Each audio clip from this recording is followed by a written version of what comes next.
പ്രിയ പ്രേക്ഷകരെ, ഒരു ചെറിയ ഇടവേളയ്ക്ക് ശേഷമാണ് ഒരു പുതിയ വീഡിയോയുമായി ഞാൻ നിങ്ങളുടെ മുമ്പിലേക്ക് വരുന്നത്. ചില ആരോഗ്യ പ്രശ്നങ്ങൾ കാരണം വോയിസ് റെസ്റ്റ് കൊടുത്തിരുന്നതുകൊണ്ട് അല്ലെങ്കിൽ വോയിസ് റെസ്റ്റിലായിരുന്നതുകൊണ്ട് വീഡിയോകൾ ചെയ്യാൻ സാധിച്ചില്ല. ഇപ്പോഴും പൂർണ്ണമായി സുഖമായി എന്ന് കരുതുന്നില്ല. എന്തെങ്കിലും പാകപ്പിഴകൾ ഉണ്ടായാൽ ക്ഷമിക്കണമെന്ന് തുടക്കത്തിലെ പറയുകയാണ്. നമ്മളിന്ന് സംസാരിക്കുന്നത് കേരള കോൺഗ്രസിനെ കുറിച്ചാണ്. കേരള കോൺഗ്രസ് മാണി ഗ്രൂപ്പ്.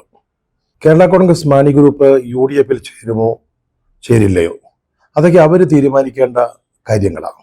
അല്ലാതെ നമുക്കാർക്കും അതിനകത്ത് ഒന്നും പറയാനില്ല, സാധാരണ ജനങ്ങൾക്കും പറയാനില്ല. എന്തിന് സാധാരണ പാർട്ടി പ്രവർത്തകർക്ക് പോലും ആ തീരുമാനത്തിൽ എന്തെങ്കിലും ഒരു റോൾ ഉള്ളതായി തോന്നുന്നില്ല. 186 അംഗങ്ങളുള്ള ഒരു സ്റ്റിയറിംഗ് കമ്മിറ്റി അവർക്കുണ്ട്. അത് നാളെ ചേരുന്നു. അവിടെ ഇത് സംബന്ധിച്ചൊരു തീരുമാനമുണ്ടാകും. യെസ് ഓർ നോ, വെളുപ്പോ കറുപ്പോ, അങ്ങനെ ഒരു തീരുമാനമുണ്ടാകും എന്നാണ് നമ്മൾ മനസ്സിലാക്കുന്നത്. പറഞ്ഞല്ലോ, അത് അവരുടെ കാര്യമാണ്. പക്ഷേ സാധാരണക്കാരായ നമ്മളെപ്പോലുള്ളവരുടെ മനസ്സിൽ ഇതുമായി ബന്ധപ്പെട്ട സംഭവവികാസങ്ങൾ ഉയർത്തിവിടുന്ന ഒരു ചെറിയ ചോദ്യമുണ്ട്. അതായത് കേരള കോൺഗ്രസ് എമ്മിന് അതിൻ്റെ നേതാവായിരുന്ന അന്തരിച്ച KM മാണിക്ക് അവരുടെ അന്തസ്സിന്, അവരുടെ ഓർമ്മകൾക്ക് കേരള സർക്കാർ നൽകുന്ന അല്ലെങ്കിൽ കൽപ്പിക്കുന്ന വില വെള്ളയമ്പലത്ത് വാട്ടർ അതോറിറ്റിയുടെ സ്ഥലത്ത് നൽകാൻ പോകുന്ന ഒരു 25 സെന്റ് സ്ഥലമാണോ? 25 സെന്റ് സ്ഥലത്തിനു വേണ്ടി കേരള കോൺഗ്രസ് അവരെ ഇടതുപക്ഷ മുന്നണിക്ക് അല്ലെങ്കിൽ ഇടതുപക്ഷ മുന്നണി നയിക്കുന്ന സർക്കാരിന് തീരെഴുതി കൊടുക്കുകയാണോ ചെയ്തത്? ഇതാണ് നമ്മുടെ മനസ്സിൽ ഉയരുന്ന ഒരു പ്രധാനപ്പെട്ട ചോദ്യം. കഴിഞ്ഞ കുറേ ദിവസങ്ങളായി കേരള കോൺഗ്രസ് എം UDF വരുന്നു എന്ന രീതിയിലുള്ള ചർച്ചകൾ അല്ലെങ്കിൽ ആശയ സംവാദങ്ങൾ, ഇതൊക്കെ നമ്മുടെ പൊതുസമൂഹത്തിൽ രാഷ്ട്രീയ രംഗത്ത് നടന്നുകൊണ്ടിരിക്കുകയാണ്. ഇന്നലെ ഒരു പത്രസമ്മേളനത്തിൽ ജോസ് കെ മാണി അദ്ദേഹം പറഞ്ഞത്, ഞങ്ങൾ ഇപ്പോഴും ഇടതുപക്ഷ മുന്നണിയിൽ തന്നെയാണ്, ഞങ്ങൾ എവിടെയാണോ ആ മുന്നണിയായിരിക്കും ഭരിക്കുക, ഞങ്ങൾ 5 MLA-മാരുണ്ട്, അവരൊന്നിച്ചൊരു തീരുമാനം എടുക്കും എന്ന് ആ പാർട്ടിയുടേതായ ഒരു തീരുമാനം പ്രഖ്യാപിച്ചു. പക്ഷെ അപ്പോഴും അദ്ദേഹം ഞങ്ങൾ UDF ഇല്ല എന്ന് പറഞ്ഞിട്ടില്ല, ഞങ്ങൾ എക്കാലത്തും LDF ഉറച്ചു നിൽക്കും എന്നും പറഞ്ഞിട്ടില്ല. അങ്ങോട്ടുമാവാം ഇങ്ങോട്ടുമാവാം, ആ രീതിയിൽ അദ്ദേഹം ചില കാര്യങ്ങൾ പറഞ്ഞു വെച്ചു. ഇതിന്റെ അർത്ഥം കേരള കോൺഗ്രസ് എം ഒരു കാരണവശാലും UDF ഒരിക്കലും വരില്ല എന്നല്ല. വരാതിരിക്കാം. ഞാൻ കാണുന്നത് വരാനുള്ള സാധ്യതകളാണ്. അതിന് ധാരാളം കാരണങ്ങളുമുണ്ട്. എന്തായാലും ഇത് സംബന്ധിച്ചുള്ള ചർച്ചകൾ നമ്മുടെ സമൂഹത്തിൽ നടന്നുകൊണ്ടിരിക്കുന്ന സമയത്താണ് എടുപിടിയെന്ന് നമ്മുടെ കേരള ഗവൺമെന്റിന്റെ മന്ത്രിസഭയുടെ ഒരു തീരുമാനം ഉണ്ടാവുന്നത്. വെള്ളയമ്പലത്ത് വാട്ടർ അതോറിറ്റിയുടെ ഒരു സ്ഥലമുണ്ട്, കുറെ വിശാലമായ സ്ഥലമാണ്. അവിടെ നിന്ന് ഒരു 25 സെന്റ് സ്ഥലം കേരള കോൺഗ്രസ് നേതാവായിരുന്ന മാണി ഗ്രൂപ്പ് നേതാവായിരുന്ന KM മാണിയുടെ സ്മാരകം നിർമ്മിക്കുന്നതിനായി കൊടുക്കാൻ ഇന്നലെ ചേർന്ന മന്ത്രിസഭാ യോഗം തീരുമാനിക്കുന്നു. അതായത് കേരള കോൺഗ്രസ് LDF വിട്ട് UDF പോകുമോ എന്ന ആശങ്കകൾ കൊടുമ്പിരി കൊണ്ട് നിൽക്കുന്ന സമയത്ത് ചർച്ചകൾ പല തലങ്ങളിൽ നടക്കുന്ന വേളയിൽ അതിനെ അനുകൂലിക്കുന്നവർ ആ പാർട്ടിയിലുണ്ട്, പ്രതികൂലിക്കുന്നവരുണ്ട്. അവരുടെയൊക്കെ അഭിപ്രായ പ്രകടനങ്ങൾ കേൾക്കുന്നതിനിടയ്ക്കാണ് ഇന്നലെ ഈ തീരുമാനം ഉണ്ടാവുന്നത്. കേരള കോൺഗ്രസിന്റെ മന്ത്രിയായ റോഷി അഗസ്റ്റിൻ അദ്ദേഹത്തിന്റെ ഓഫീസ് പുറപ്പെടുവിച്ച ഒരു പത്രക്കുറിപ്പിൽ ഈ സന്തോഷ വാർത്ത മാലോകരെ അറിയിക്കുകയും ചെയ്തു. അദ്ദേഹം ഇക്കാര്യത്തിൽ വളരെ സന്തുഷ്ടനാണെന്ന് അതിൽ നിന്ന് മനസ്സിലാവുകയും ചെയ്തു. ഇത് സംബന്ധിച്ച് മലയാള മനോരമയിൽ വന്ന വാർത്ത അത് വായിക്കുന്നത് വളരെ രസകരമാണ് കേട്ടോ. അതിൽ പറയുന്നത്, കഴിഞ്ഞ 6 വർഷമായിട്ട് ഒരു തീരുമാനമെടുത്തിരുന്നു അദ്ദേഹത്തിന്റെ സ്മാരകത്തിന് ഭൂമി നൽകാൻ തിരുവനന്തപുരത്ത്. പക്ഷേ ഈ സമയം അത്രയും അത് സംബന്ധിച്ച് ഒരു നടപടിയും ഉണ്ടായിട്ടില്ല, ഒരു നീക്കങ്ങളും നടന്നിട്ടില്ല. ഏറ്റവും അവസാനം ജലവിഭവ മന്ത്രി നമ്മുടെ റോഷി അഗസ്റ്റിൻ, കേരള കോൺഗ്രസ് എമ്മിന്റെ നേതാവാണ്, അദ്ദേഹമാണ് ആ പാർട്ടിയുടെ മന്ത്രിസഭയിലെ പ്രതിനിധി. അദ്ദേഹത്തിന്റെ വകുപ്പിൽപ്പെട്ട 25 സെന്റ് സ്ഥലം കൊടുക്കാൻ തയ്യാറായതോടെ ആ പ്രശ്നത്തിനൊരു തീരുമാനമായി. 25 സെന്റ് സ്ഥലം മാണിയുടെ സ്മാരകത്തിനായിട്ട് നൽകുന്നു. ഇത് വായിച്ചാൽ എന്താ തോന്നുക? റോഷി അഗസ്റ്റിൻ അദ്ദേഹത്തിന്റെ വകുപ്പിൽപ്പെട്ട സ്ഥലം 25 സെന്റ് സ്ഥലം കൊടുക്കാൻ തയ്യാറായപ്പോൾ അതിന്റെ അർത്ഥം എന്താണ്? ഈ റോഷി അഗസ്റ്റിൻ അദ്ദേഹത്തിന്റെ പരമ്പരാഗതമായി ലഭിച്ച കുടുംബസ്വത്തിൽ നിന്ന് ഒരു 25 സെന്റ് സ്ഥലം അദ്ദേഹത്തിന്റെ നേതാവായ മാണിയുടെ സ്മാരകം നിർമ്മിക്കാൻ വേണ്ടി കൊടുക്കുന്നു എന്നാണ്. ഒന്ന് ആലോചിച്ച് നോക്കിയേ, ഒരു ജനാധിപത്യ രാജ്യത്ത് ഒരു മന്ത്രി അദ്ദേഹത്തിന്റെ വകുപ്പിന്റെ കീഴിലുള്ള ഉടമസ്ഥതയിലുള്ള സ്ഥലം അദ്ദേഹത്തിന്റെ പാർട്ടിയുടെ നേതാവിന്റെ സ്മാരകമുണ്ടാക്കാൻ കൊടുക്കുന്നു. അതിന് ഗവൺമെന്റിന്റെ അനുമതി വേണം. അതാണ് പെട്ടെന്ന് ഗവൺമെന്റ് നൽകിയത്, അല്ലെങ്കിൽ മന്ത്രിസഭ നൽകിയത്.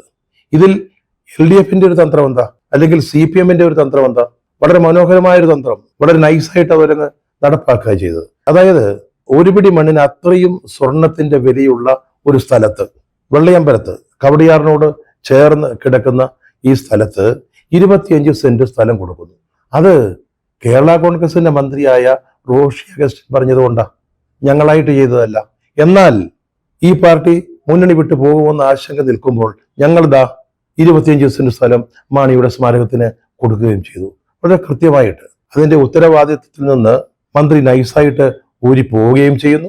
അതേസമയം ഗവൺമെന്റ് എടുക്കേണ്ട ഒരു തീരുമാനം, കേരള കോൺഗ്രസ് നേതാവിന് സ്മാരകം, അതിന് ഭൂമി. വളരെ നൈസായിട്ട് ആ കാര്യം CPM അങ്ങോട്ട് നിർവഹിച്ചിരിക്കുക. ജോസ് കെ മാണിയെ കഴിഞ്ഞ ദിവസം നടത്തിയ പത്രസമ്മേളനത്തിൽ, അല്ലെങ്കിൽ കോട്ടയത്ത് മാധ്യമപ്രവർത്തകരോട് സംസാരിക്കുമ്പോൾ പറഞ്ഞ ചില കാര്യങ്ങൾ, അതിൽ നിന്ന് വേണമെങ്കിൽ അവർ ഇടതുപക്ഷ മുന്നണിയിൽ ചേർന്ന് നിൽക്കാൻ ആഗ്രഹിക്കുന്നു, അല്ലെങ്കിൽ ഇതുവരെ വിട്ടുപോകാൻ തീരുമാനിച്ചിട്ടില്ല, അങ്ങനെ നമുക്ക് വിശ്വസിക്കാം. പക്ഷേ ആ പാർട്ടിയിൽ ഒരു MLA ആയ പ്രമോദ് നാരായണനും അദ്ദേഹത്തോടൊപ്പമുള്ള ചില ആളുകളും ഒഴികെ ബാക്കി എല്ലാവരും അടുത്ത നിയമസഭാ തെരഞ്ഞെടുപ്പിൽ കേരള കോൺഗ്രസ് മാണി ഗ്രൂപ്പ് LDFനൊപ്പം നിൽക്കുന്നത് ആത്മഹത്യാപരമായിരിക്കും എന്ന് വിശ്വസിക്കുന്നവരാ. അത് വെറുതെ പറയുന്നതല്ല. കഴിഞ്ഞ തവണ LDFനൊപ്പം നിന്ന് അവർ 5 സീറ്റുകളാണ് നേടിയത്. അതിലൊന്ന് റാന്നിയാണ്, മറ്റൊന്ന് റോഷി അഗസ്റ്റിന്റെ ഇടുക്കിയാണ്, പൂഞ്ഞാറ്, അത് കഴിഞ്ഞ് കാഞ്ഞിരപ്പള്ളി, ഒപ്പം ചങ്ങനാശ്ശേരി 5 സീറ്റുകൾ നേടിയതാ. പക്ഷെ ഇപ്പോൾ നടന്ന തദ്ദേശ ഭരണ തെരഞ്ഞെടുപ്പിന്റെ ഫലം നോക്കുമ്പോൾ ഈ 5 നിയമസഭാ മണ്ഡലങ്ങളിലും UDFന് വലിയ മൃഗീയമായ ഭൂരിപക്ഷം കിട്ടിയിരിക്കുകയാണ്. അവിടെ കേരള കോൺഗ്രസിന്റെ സ്ഥാനാർത്ഥികൾ LDFന്റെ ബാനറിൽ മത്സരിക്കുകയാണെങ്കിൽ പച്ച തൊടില്ല എന്ന് വളരെ വ്യക്തമാണ്.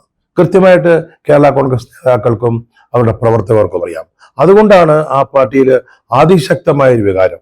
ചെയർമാൻ ജോസ് കെ മാണി അടക്കമുള്ളവരുടെ നേതൃത്വത്തിൽ നമ്മളിനി UDFിലേക്ക് പോകുന്നതാണ് നല്ലത്, അവിടെയാണ് നമ്മുടെ ഭാവി, അല്ലെങ്കിൽ നമ്മൾ തീർന്നു പോകും, ആത്മഹത്യ ചെയ്യുന്നതിന് തുല്യമാണ് എന്നൊരു ചിന്ത വളർന്നു വന്നത്.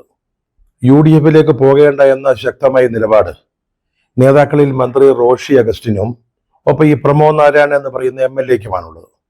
റോഷി അഗസ്റ്റിന് പക്ഷെ അറിയാം UDFിൽ ചേരുന്നില്ലെങ്കിൽ അത് ആത്മഹത്യാപരമായിരിക്കും എന്നുള്ളത്. പക്ഷെ അദ്ദേഹത്തിന് LDF വിടാനുള്ള ഒരു തീരുമാനത്തെ പിന്താങ്ങാനും സാധിക്കില്ല. അദ്ദേഹം ഇപ്പോൾ CPMുമായിട്ട് വളരെ അടുത്ത് താതാത്മ്യം പ്രാപിച്ച് കഴിയുകയാണ്.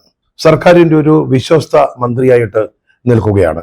അത് മാത്രമല്ല, തെരഞ്ഞെടുപ്പ് കഴിഞ്ഞ് ജോസ് കെ മാണി തോറ്റ് റോഷി അഗസ്റ്റിൻ മന്ത്രിയായത് മുതൽ അദ്ദേഹവും അദ്ദേഹത്തിന്റെ പാർട്ടി നേതാവായ ജോസ് കെ മാണിയും തമ്മിൽ അത്ര നല്ല രസത്തിലല്ല.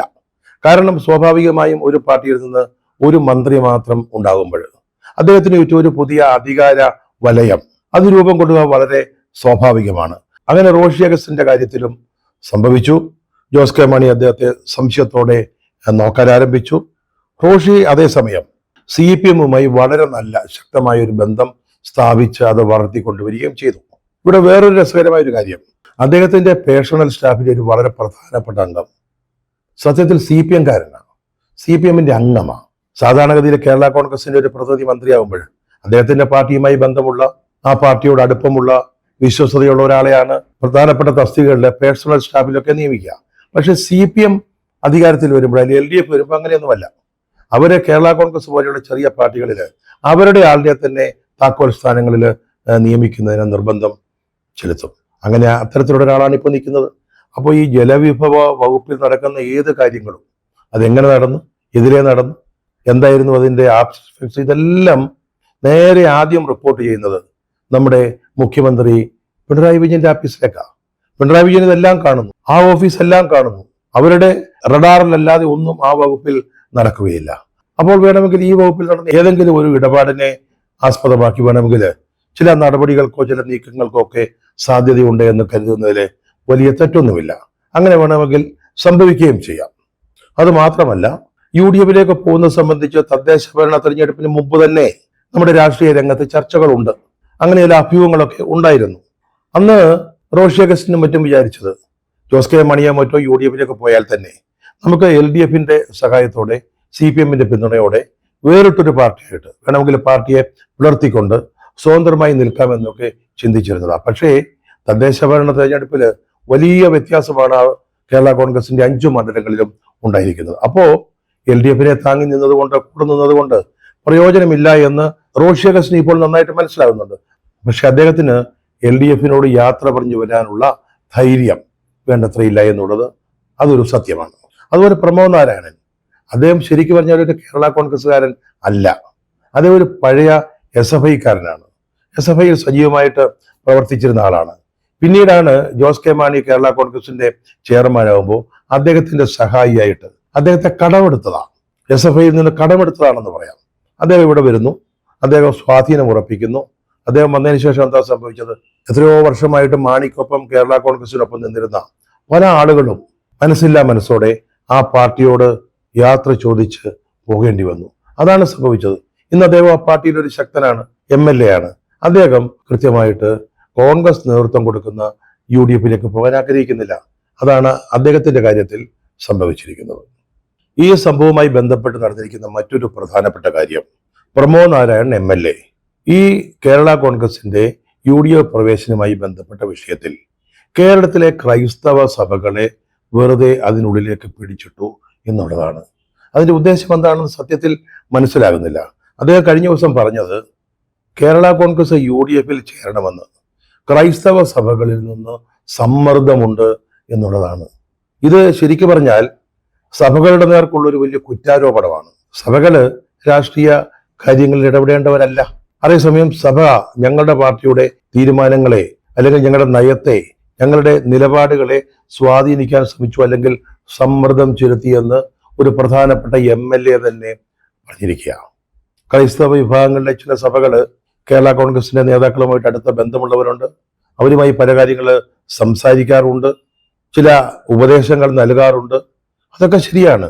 അത് കേരള കോൺഗ്രസ് രൂപം കൊണ്ടത് മുതൽ നമ്മൾ കാണുന്നത്. പക്ഷേ സഭകള് ഞങ്ങളുടെ പാർട്ടിയുടെ കാര്യത്തിൽ ഇടപെടുന്നു അല്ലെങ്കിൽ സമ്മർദ്ദം ചെലുത്തുന്നു എന്ന് ഇതുവരെ ഒരു നേതാവും പറഞ്ഞിട്ടില്ല.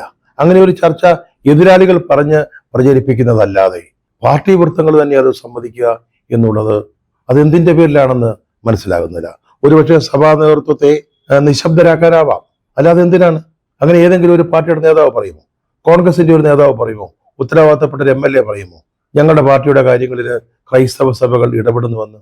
അതിൽ നിന്നൊക്കെ വ്യത്യസ്തമായ വിഭിന്നമായ ഒരു പ്രവൃത്തിയാണ് ഇപ്പോൾ കേരള കോൺഗ്രസ് MLA ഭാഗത്തു നിന്നുണ്ടായിരിക്കുന്നത്. കേരളത്തിലെ ക്രൈസ്തവ സഭകൾ അത് നന്നായിട്ട് മനസ്സിലാക്കുന്നുമുണ്ട്. ഇന്നലെ മാധ്യമ പ്രവർത്തകരുമായിട്ട് സംസാരിക്കുമ്പോൾ ജോസ് കെ മാണി വേദപുസ്തകത്തിൽ നിന്ന്, ബൈബിളിൽ നിന്നൊരു ഉദ്ധരണി അവിടെ ഉദ്ധരിക്കുകയുണ്ടായി. ജെറുസലേം പുത്രിമാരെ, നിങ്ങൾ എന്നെ ഓർത്ത് കരയേണ്ട, നിങ്ങളെയും നിങ്ങളുടെ മക്കളെയും ഓർത്ത് കരയുവീനെന്ന് യേശുക്രിസ്തു അദ്ദേഹത്തിന്റെ ക്രൂശാരോഹണത്തിന് മുമ്പായിട്ട് പറഞ്ഞ ഒരു കാര്യം. കൊള്ളാം, ഗംഭീരമായിട്ടുണ്ട്. പക്ഷേ ജോസ് കെ മാണി മറക്കരുത് മറ്റൊരു ബൈബിൾ വചനം. കേരള നിയമസഭയിൽ VS അച്യുതാനന്ദൻ പറഞ്ഞ ഒരു വാചകം. അദ്ദേഹം എന്താ പറഞ്ഞെന്ന് ഓർമ്മയുണ്ടോ? ചാവാത്ത പുഴുക്കളും കെടാത്ത തീയുമുള്ള നരകത്തിലേക്ക് KM മാണി വന്ന് വീഴുന്നതിനെ കുറിച്ചുള്ള അദ്ദേഹത്തിന്റെ സങ്കല്പം ബൈബിൾ വചനമായി ബന്ധപ്പെടുത്തിയത്. അത് മറക്കരുത്. നമ്മൾ വിശുദ്ധ വേദപുസ്തകത്തിൽ നിന്ന് ഓരോന്നങ്ങ് ഉദ്ധരിക്കുമ്പോൾ ഇത്തരം ചില കാര്യങ്ങൾ മറക്കാതിരിക്കുന്നത് നല്ലതാണ്. ഇതൊക്കെ ആയിട്ട് നമ്മുടെ CPM നിന്ന് തിരിയാൻ സമയമില്ല. ഒന്നിലും ഒന്നോട്ട് ശ്രദ്ധിക്കാൻ പറ്റുന്നില്ല. അവരാദ്യം വിചാരിച്ചത് നമ്മുടെ രാഹുൽ മാങ്കൂട്ടത്തിലിനെ 3ാമത്തെ കേസിൽ അറസ്റ്റ് ചെയ്തു, അയാളെ റിമാൻഡ് ചെയ്യിക്കുന്നു, അത് കഴിഞ്ഞിട്ട് വീണ്ടും കോടതിയിൽ ഹാജരാക്കുന്നു. അപ്പോൾ കിട്ടുന്ന മാധ്യമ ശ്രദ്ധ, ചാനലുകൾ നടത്തുന്ന ആഘോഷം, അതൊക്കെയായിട്ട് സന്തോഷമായിട്ട് പോകാവുന്ന. രാഹുലിനെ കോടതിയിൽ ഹാജരാക്കി പോലീസ് കസ്റ്റഡിയിലേക്ക് വിട്ടുകൊടുത്ത ദിവസം ആഘോഷം തുടങ്ങിയതേ ഉള്ളൂ. അപ്പൊ എന്താ പെട്ടെന്ന് സംഭവിച്ചത്? നമ്മുടെ കൊട്ടാരക്കര മുൻ MLA CPM MLA Aisha Potti കോൺഗ്രസിൽ ചേരുന്നു. ലോക്ഭവന് മുമ്പിൽ നടന്ന രാപ്പകൽ സമരത്തില് മഹാത്മാഗാന്ധി തൊഴിലുറപ്പ് പദ്ധതി തകർക്കുന്നതിനെതിരെ കോൺഗ്രസ് സംഘടിപ്പിച്ച സമരം, ആ സമരവേദിയിലേക്ക് ഐഷ പോറ്റി വരുന്നു. അപ്പോഴ് രാഹുൽ മാങ്കൂട്ടത്തിലിനെ കസ്റ്റഡിയിൽ വിട്ടതിന്റെ ആഘോഷം അങ്ങോട്ട് തുടങ്ങിയതേ ഉള്ളൂ. പിന്നെ ചാനലുകൾ എന്ത് ചെയ്തു? അത് ഉപേക്ഷിച്ചിട്ട് ഐഷ പോറ്റിയുടെ പിന്നാലെ പോകുന്നു. പിന്നെയും വേറെ തിരക്കുകളാണ്. പിന്നീട് ഐഷ പോറ്റിയെ പുലഭ്യം പറയുന്നതിന് പാർട്ടിക്ക് ആളുകളെ സംഘടിപ്പിക്കണം, അതിന് കൃത്യമായിട്ട് അവരെ അണിനിരത്തണം, അവരുടെ അഭിപ്രായ പ്രകടനങ്ങൾ മാധ്യമങ്ങളിൽ എത്തിച്ചു കൊടുക്കണം, അതിന്റെ തിരക്ക് ഒരു വശത്ത്. അപ്പോഴാണ് ഈ കേരള കോൺഗ്രസ് LDF വിട്ട് പോയേക്കുമോ എന്നൊരു ആശങ്ക. അപ്പൊ അതിന്റെ ചർച്ചകൾ, അവരെ അനുനയിപ്പിക്കാനുള്ള വഴികൾ. ഏറ്റവും അവസാനം എന്താ, നമ്മുടെ നിയമസഭയുടെ പ്രിവിലേജ് ആൻഡ് എത്തിക്സ് കമ്മിറ്റിയിൽ രാഹുലും മാങ്കൂട്ടത്തിൽ ഒരു പരാതി വരുന്നു എന്ന് പറയുന്നുണ്ടായിരുന്നു. അദ്ദേഹം ഈ 3ാമത്തെ കേസിൽ അറസ്റ്റിലായതുമായി ബന്ധപ്പെട്ട് അദ്ദേഹത്തിന്റെ അംഗത്വം എടുത്തു കളയുന്നതിന് വേണ്ടി 96-97 ഭരണകക്ഷി MLA-മാരുള്ളതിൽ ആരും ഒരു പരാതി കൊടുത്തില്ല. ഇന്നലെ നടത്തിയ ഒരു പത്രസമ്മേളനത്തിൽ സ്പീക്കർ AN ഷംസീർ അത് പറഞ്ഞു, ഇതുവരെ ഒരു പരാതിയും കിട്ടിയിട്ടില്ല, ഒരാളും പരാതിയുമായി സമീപിച്ചിട്ടില്ല. പിന്നെ CPM നേതൃത്വത്തിന് ഓടിച്ചിട്ടൊരു MLA കണ്ടുപിടിച്ച് ഒരു പരാതി കൊടുപ്പിക്കേണ്ടി വന്നു. അങ്ങനെ വലിയ തിരക്കുകളാണ്. അത് മാത്രമല്ല 110 സീറ്റുകൾ നേടേണ്ട മുന്നണിയാണ്, തിരക്കോട് തിരക്ക്.